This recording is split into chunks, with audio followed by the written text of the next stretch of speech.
and in order to identify the needs or the messages that they're trying to communicate with their behavior. So this is specifically just a tool that can be used to assess kind of what is going on underneath certain behaviors and what the function might be. Go ahead with the next slide. I think I just covered this one. This is just the objectives. Again, just to notice patterns in behavior and responses, and then be able to understand what they're trying to communicate. Go ahead with the next slide. So I just wanted to start off by noting that behavior is a form of communication. Behavior is any action that we take. Behavior is anything that we do. It can be voluntary or involuntary, meaning our behavior can be something that we do on purpose or something that we do without trying to. Our thoughts and our feelings directly impact our behavior, and then our behavior directly impacts our thoughts and feelings. So it's kind of like a cycle. And studies show that 93% of all communication is actually nonverbal, meaning that we communicate most of our messaging through our actions. All behavior is a method of communicating, even if the person is unaware that they're sending a certain message through their actions. Go ahead with the next slide. Also, we'll have time for questions at the end, a few minutes at the end. So you can type a question in the chat if anything pops up for you, or if you want to make a comment, go ahead. But I'll address some questions at the end. So this visual shows the different kinds of functions of behavior. As I mentioned, behavior serves a purpose and usually is communicating an unmet need or something that someone wants. And even if to us adults, a child's behavior seems totally random, there usually is some connection that they are making between their thoughts and their feelings that we probably missed. Usually the function of a behavior is one of these four things. So it can be to gain or avoid a certain sensory experience. It can be a behavior that will allow them to escape or avoid an activity. The behavior might be something that they're doing because they want some attention, either positive or negative attention, or it can be something that they're doing in order to get a tangible item like a toy or a treat. And this acronym spells out the word SEAT. So this is just a good way to remember the functions of behavior. An example of a sensory experience that a child might be seeking, a behavior you might see is maybe they'll put their hands in their mac and cheese at dinner, and that behavior, the function of it is purely just the sensory experience that they're getting out of that. Or maybe they run and hide at home when there's a TV show on and a lot of noise happening because they're overwhelmed with all that noise and that sensory input. Sensory needs can also, or sensory behaviors can also include things like sucking their thumb or self-stimulation as well.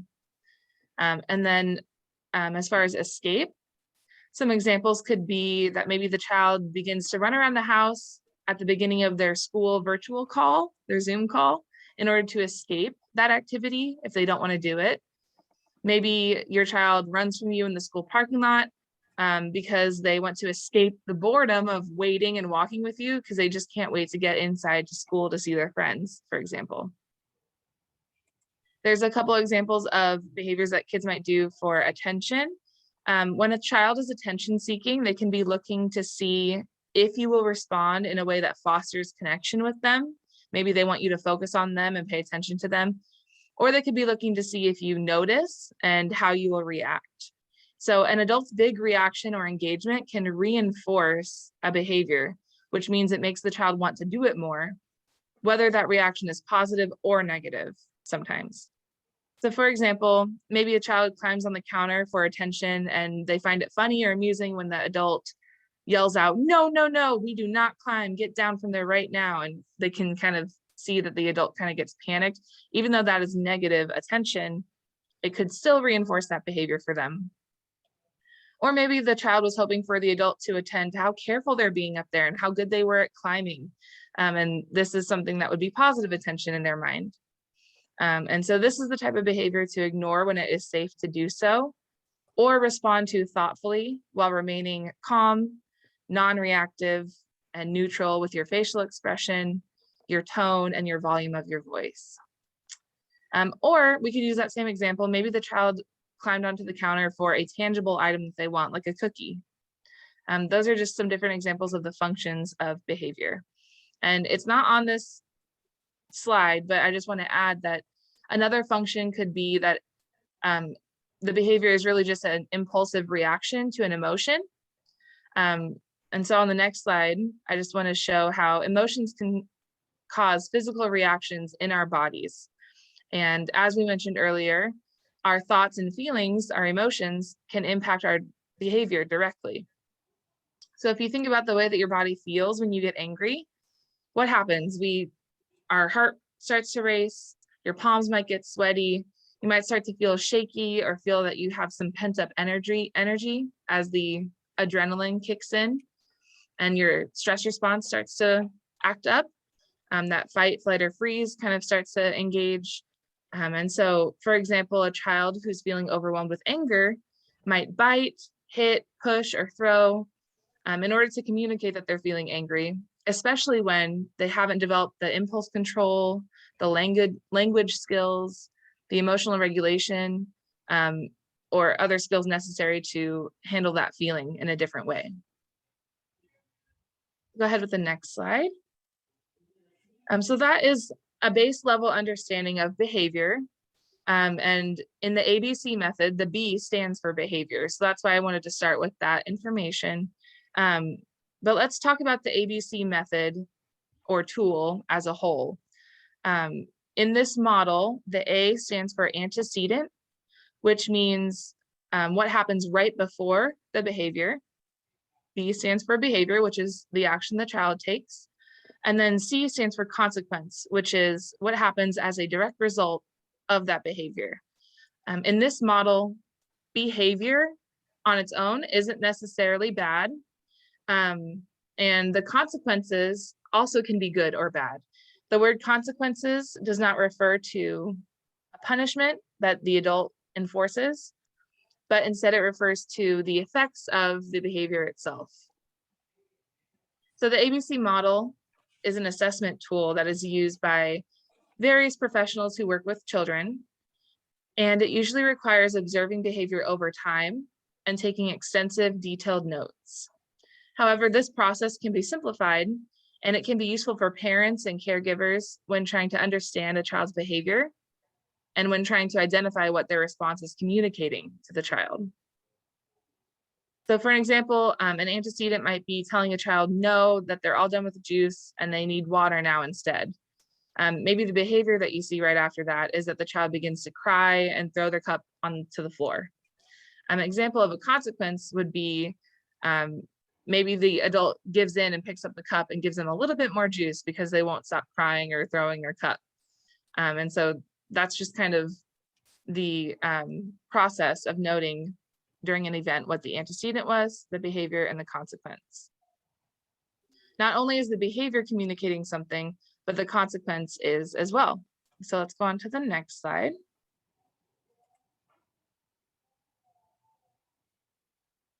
So the effects or results of certain behaviors communicate a message and also teach a child something about whether their behavior was effective or not in whatever function it had. So again, a consequence of a behavior can be good or bad.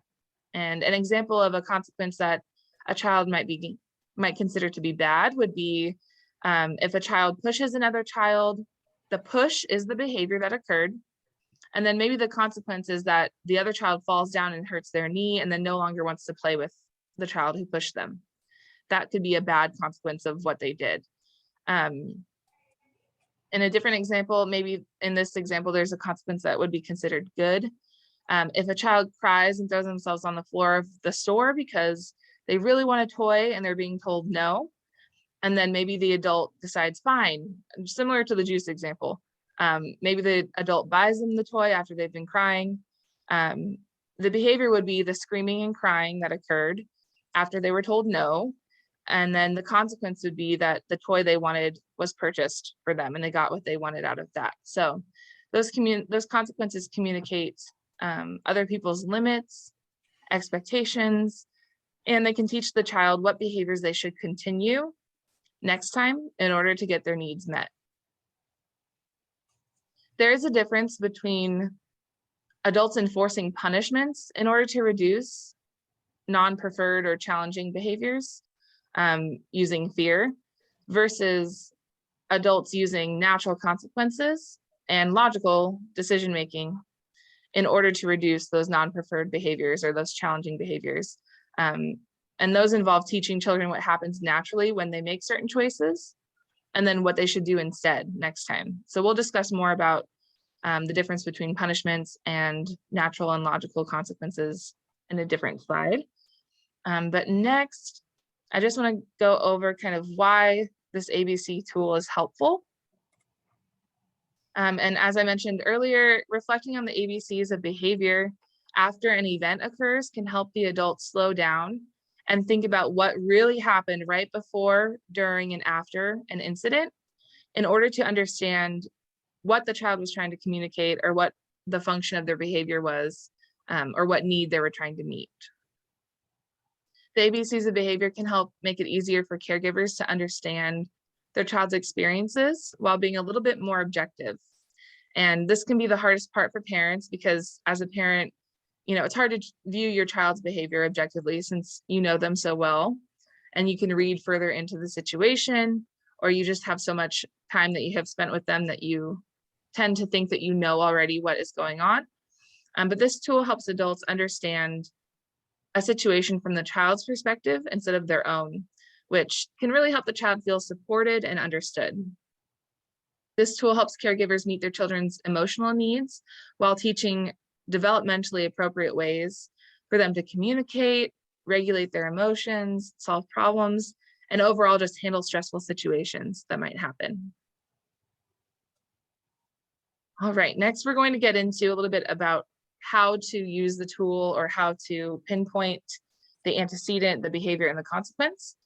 So first, these are just some things to notice about the antecedent when you're reflecting on an incident that happened. You might want to consider the setting. So does this behavior only happen at home?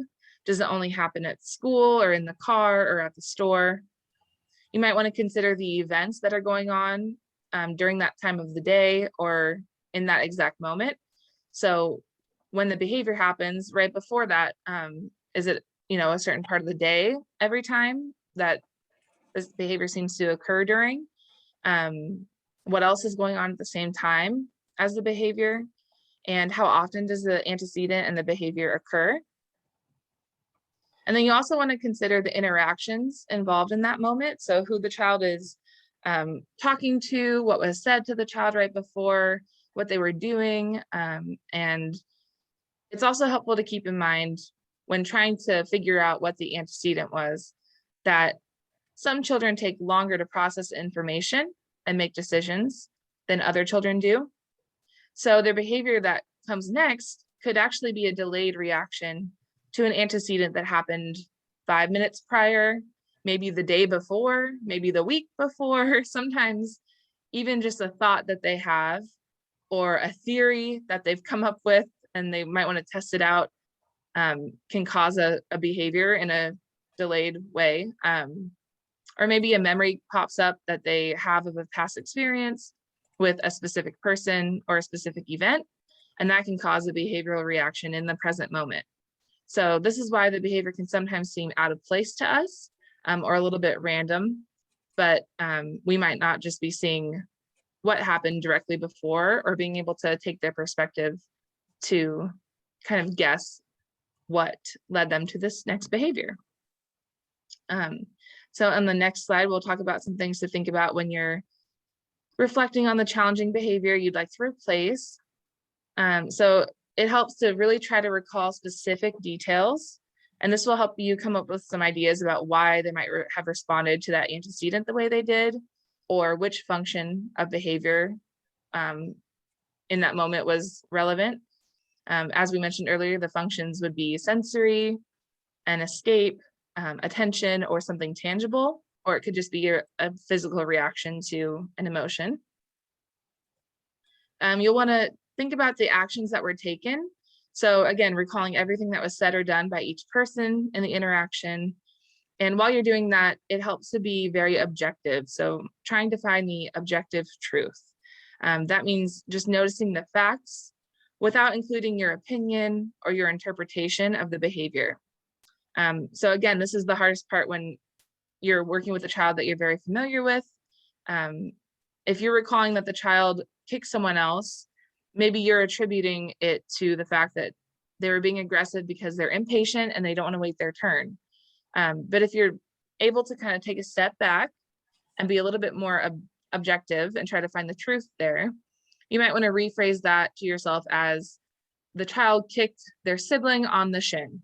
That's just kind of the factual statement of what actually happened without your interpretation or your own perspective or bias. And when we are able to be objective and rely solely on the facts, then that helps kind of communicate to other people as well what had happened, or more accurately assess what the function might have been in that moment. This is also something to think about, your word choice as well, because sometimes we might say something like smacked or hit when really we mean like it was a push or a tap on the shoulder. So just trying to use words that accurately convey what happened. Okay, and then the next slide are some things to think about when you're considering what the consequence was. You'll want to consider what the response from the adults was in that situation. Was there a big reaction? Was there no reaction? Were they redirected for that behavior, or did they receive any punishment? Did they get what they want out of that interaction or that behavior that they engaged in? All those kinds of things. You might want to consider the response from other children. So did other children tolerate that behavior or not? What did other children's reactions teach them potentially? And then also the response from the environment. So this might be more specific to certain situations where there are natural consequences of their actions. But for example, if they were jumping on the bed and they fell off and got hurt, that might be considered a response from the environment or a result of their behavior or a consequence of what happened. And then overall, you just want to consider what these results or effects or consequences taught the child about that behavior. And that is, once you go through all of those steps, that's pretty much how you use the tool, or how you at least identify the A, B, and C. But then what do you do with that information? This is kind of how we can apply it. I'm going to go through just the next 3 steps that you would do. And this tool is most useful when reflecting on an incident right after it occurs. That way the details are really fresh in our minds, and you don't necessarily have to write your thoughts down or record them, but it could help if you are doing this over time in order to notice a pattern. But step 1 would be to reflect on and identify the A, B, and C, which is something that we just kind of walked through. Being curious about a specific behavior and seeking to understand your child's needs is the best way to go about replacing that behavior. So you can start small by just picking one specific behavior. I have an example that I'll use throughout these next 3 steps. And the example is that a 4-year-old child named Sadie is starting to spit, and maybe the caregiver wants to understand why that specific behavior is happening and wants to replace it. So let's say, the caregiver reflects about the A, B, and C, the antecedent, the behavior, and the consequence. And sometimes it might be helpful to start first with the behavior and then think back to what was happening right before. But for this example, I'll just list out what the A, B, and C is in this situation. The antecedent would be that Sadie was playing with her dolls with her 2-year-old sister on the floor, and maybe the caregiver is nearby. Her sister took the doll out of her hands and refused to give it back.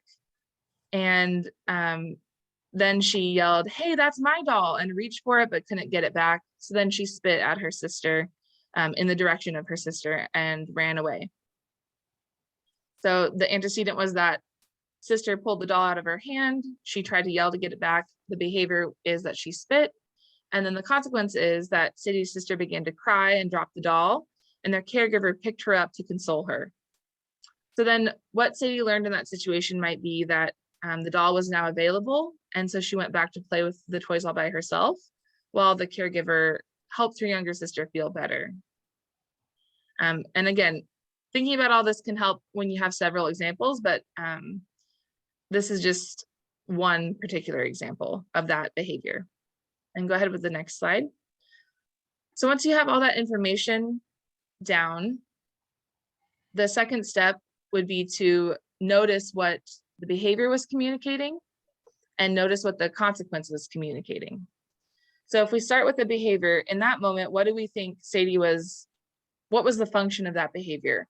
If we recall the sensory, escape, attention, or tangible functions, I would lean towards tangible because she had a doll that her sister took from her, and that probably made her angry. So if we think about why she would resort to spitting in that moment, maybe Sadie didn't feel like she had the communication skills in order to get her doll back. She did try to use her words. She said, "Hey, that's my doll," but that didn't work. So maybe she was just expressing that anger in a physical way, but didn't want to hurt her younger sister. Maybe she was more frustrated that her words didn't work in order to get back her toy. And if we think about what the consequence communicated, remember the consequence was that her sister started crying and she got picked up, and then the toy was available to her. What do we think that taught Sadie about spitting in that moment? Maybe she only spits at her sister because it gets the caregiver involved, and she learns that that frees up the toy that she wants. Or maybe she learned that spitting is an appropriate way to express her anger because it got her point across without really being addressed by the caregiver. There are a lot of ideas here, and with one example, it's possible you won't be able to quite narrow it down to one factual answer about why the behavior happened. But it's beneficial to come up with a few ideas so that you can try to address the situation differently next time and help Sadie choose a different way to meet her needs in a moment like that. So then the third step in using this tool would be to plan to address the ABCs differently next time. Once you know what the ABCs communicated, then you can try to prevent the antecedent from happening and problem solve for the next time that it does happen. We can't always prevent the antecedent from happening, but what we can do is try to pre-teach the child about what to do next time that antecedent occurs. So pre-teaching means having a conversation about that antecedent or that situation before the behavior happens again, or before the antecedent happens again. Pre-teaching really helps your child learn what to expect when the situation arises next time. And pre-teaching can be used for anything that you want to give your child a warning about, or just kind of let them know about ahead of time. So for example, when the two children are playing together, the caregiver can pre-teach problem-solving strategies related to sharing. The caregiver can ask what they will do if they want a turn. The caregiver can help them practice asking for a turn and giving a turn by saying yes, or saying yes and in 2 minutes, and setting a timer. There's different things that the caregiver can do to get ahead of that issue arising. The caregiver can also pre-teach the natural consequence of that behavior. So for example, the caregiver could say, remember, if we spit, what happens? We get our germs on other people, or we have to clean it up. Or the caregiver can pre-teach, if we can't share, we'll have to be all done with this toy and we'll have to choose something else to do. So that is one skill to use. A caregiver could also use redirection to problem solve the issue differently. So like I said, we can't always prevent the situation from occurring, but maybe once Sadie does spit or starts to yell, we can give her a positive direction. Instead of saying don't spit, we can teach her what to do instead. So we can model how to use her words, and we can tell Sadie, say, it was my turn, can I have that back, please? Or we can just tell Sadie that we're here to help if sister won't give the toy back. Kids will often really quickly pick up on that solution of getting an adult to problem solve, which can be tiresome for parents, but as they ask for more help from adults, they'll over time learn more of their own problem solving strategies and more flexibility. And then lastly, in those moments, parents again can use logical consequences or natural consequences, logical decision making, instead of just reacting to the behavior itself. In those moments, especially if it seems to be a new behavior, adults might feel potentially shocked or confused about why their child spit in that moment. And so when we use this ABC tool, we can reflect on why that might be and then decide how to react next time or how to respond. So next time, the caregiver could use a natural consequence to teach a different behavior, such as asking both children to apologize, helping both children practice turn taking while using timers, like we said. But this would be after the fact instead of pre-teaching it. Asking Sadie to go take a break, maybe, having her find a different doll for the other child to play with, asking them to trade, or just removing that toy from the play area temporarily if they're having a hard time sharing it. And so logical consequences like this can help children learn the effects of their actions and what to do instead going forward. Okay, next slide. This is not necessarily the halfway point. This is kind of a little bit past the halfway point, but does anyone have any questions at the moment? Because we're about to shift into the difference between punishments and natural consequences and logical decision making. Any questions? You can, okay, thanks, Reese. You can throw them in the chat or unmute if you want, but again, I'll address some questions at the end. So on this slide, I just wanted to give a brief definition or at least idea of what natural consequences means. Again, this is not the same as the C in the ABCs. Those consequences are just kind of what actually occurs right after the action happened, the behavior happened. Natural consequences are also something that occur from the result. They result from our actions or our behavior, not necessarily caused by another person, but just caused by the behavior itself. So for example, if a child jumps in a puddle without rain boots on, their socks will get wet and they'll have to go change their socks. Or even if they have their rain boots on, maybe a natural consequence would be that their clothes will get wet. If a child spits on her sister, maybe the sister won't want to play that game with her next time. That's a natural consequence. If a child is climbing onto the counter, the child could fall off and hurt their body. That would be another natural consequence. And so I guess I mean that when I say it's not the same as the C and the ABCs, it can be used differently because adults can remind them of those consequences before the behavior occurs in order to kind of lessen that non-preferred behavior or to discourage that behavior that can be challenging. And then on the next slide, this slide really goes into what to do when we have that reflex to enforce a punishment. And there's some differences there between punishments and logical consequences or logical decision making. And so first I'll start with the logical consequences. These are consequences that are implemented by an adult and decided on by an adult. They are used by adults to teach children the effects of their actions while motivating them to practice developing their skills like self-regulation, impulse control, communication, and problem-solving skills. And these consequences are logical because they're reasonable for the child, developmentally appropriate, and directly related to the behavior. Logical consequences are used while the adult remains really calm, very matter of fact, and very neutral. And logical consequences are predictable, so they don't cause the child to fear the repercussions of being caught or punished for their behavior, but instead it teaches them why the behavior isn't the best way to meet their needs in that moment, and how to make more thoughtful choices next time.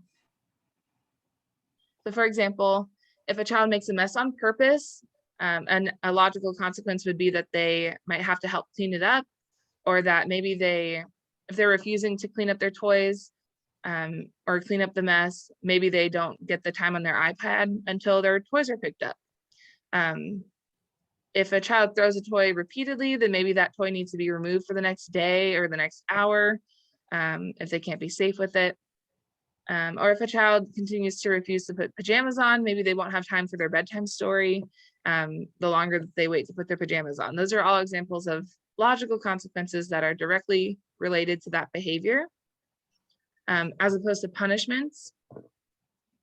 So for example, punishments are external controls. They are, as opposed to using the child's internal motivation and empathy, punishments are used to gain compliance by making the child feel ashamed, fearful, or just bad in other ways. And punishments work by making the child fear the consequences or the adults, therefore causing the child to try to avoid those consequences or adults.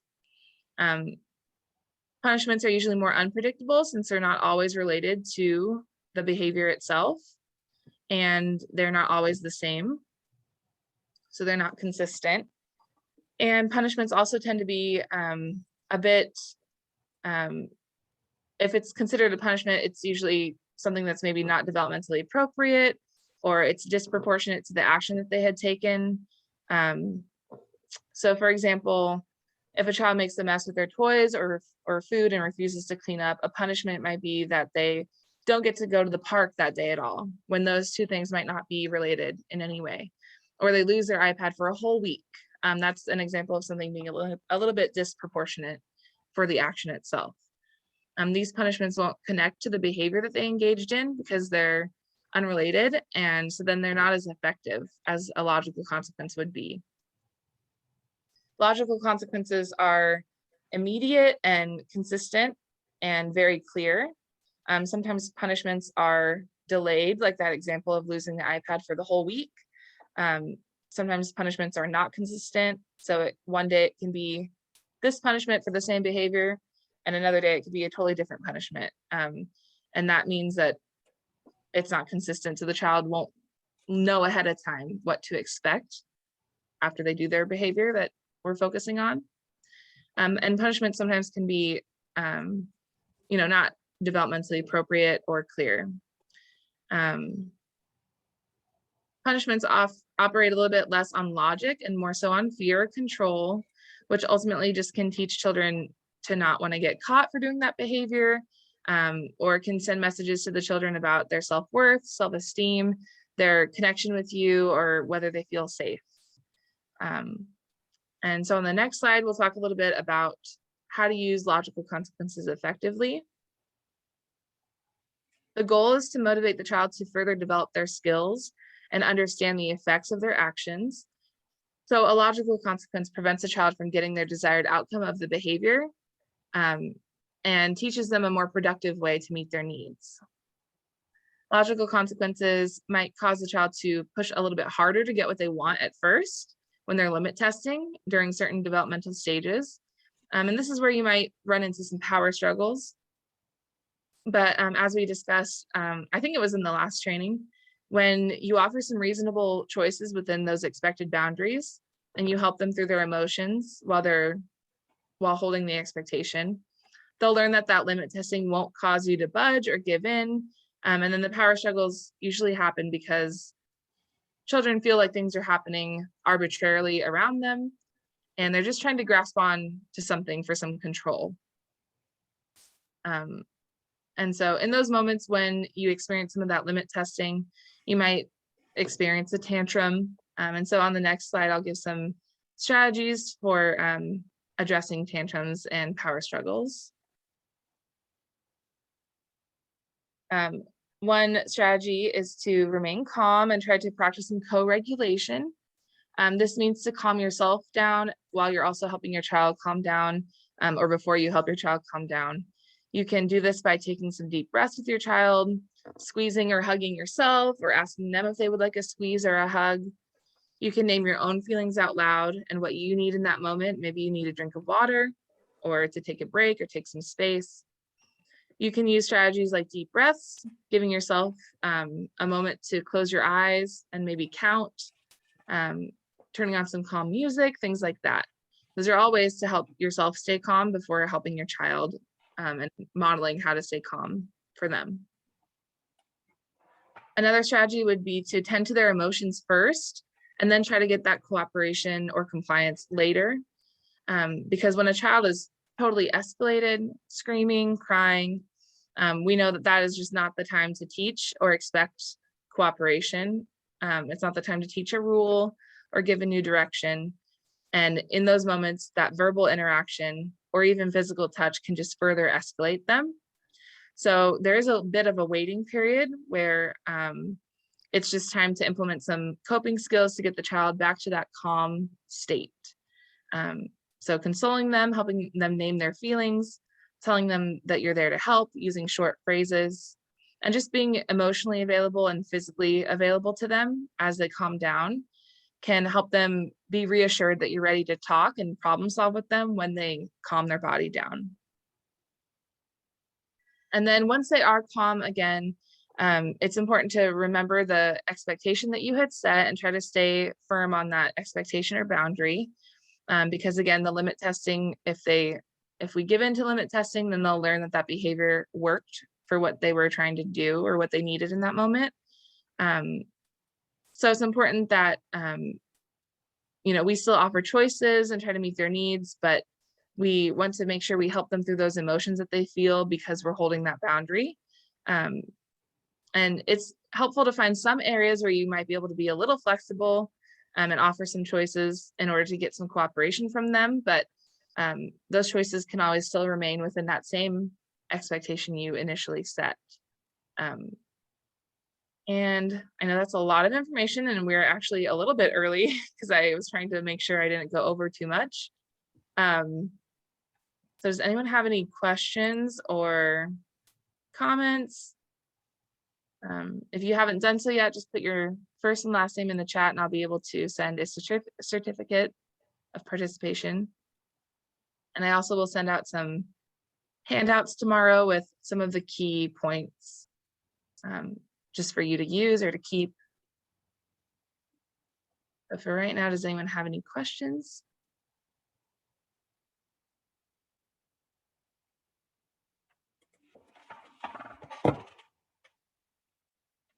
I see 2 email addresses in the chat. So if anyone else wants a certificate, feel free to just add your first and last name and your email.